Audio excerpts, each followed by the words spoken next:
The CDC is now just posting lies, like blatant lies, on their website. This was updated yesterday saying the claim vaccines do not cause autism is not an evidence-based claim. It absolutely is, because studies have not ruled out the possibility that infant vaccines cause autism. In fact, if you ask anybody who actually understands these data, they would tell you that actually, yes, we have essentially ruled that out as a possibility. There have been numerous studies over the last 20 years or so that have failed to demonstrate a link between autism and vaccines. The next lie is the next bullet point. Studies supporting a link have been ignored by health authorities, and that is not true.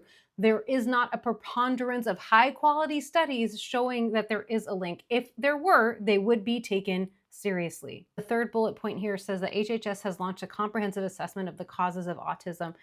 But just earlier this week at an event at George Washington University, RFK Jr. himself admitted that they had cut funding for lots of studies looking at genetic causes of autism. That's because he has no interest in actually finding out what causes autism.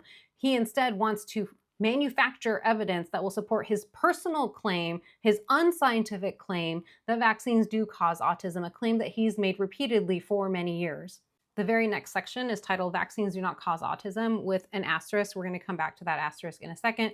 This section just repeats basically what we just saw above. This section on MMR vaccines that is below that heavily leans on this Danish study that actually showed there was no relationship between aluminum and vaccines and neurodevelopmental disorders. However, RFK Jr. has decided to willfully, intentionally misinterpret those data, which he did originally on Twitter and in an essay, and those claims that he's made about these data have been debunked by the study authors and other scientists alike. As for that asterisk that I mentioned earlier, they explained that the header "Vaccines do not cause autism" has not been removed, basically due to a deal that RFK Jr. made with Bill Cassidy to get Bill Cassidy to confirm him when he was going through the confirmation hearings to become the Secretary of Health and Human Services. What I'd like to say is, Bill Cassidy, how are you feeling now about your vote?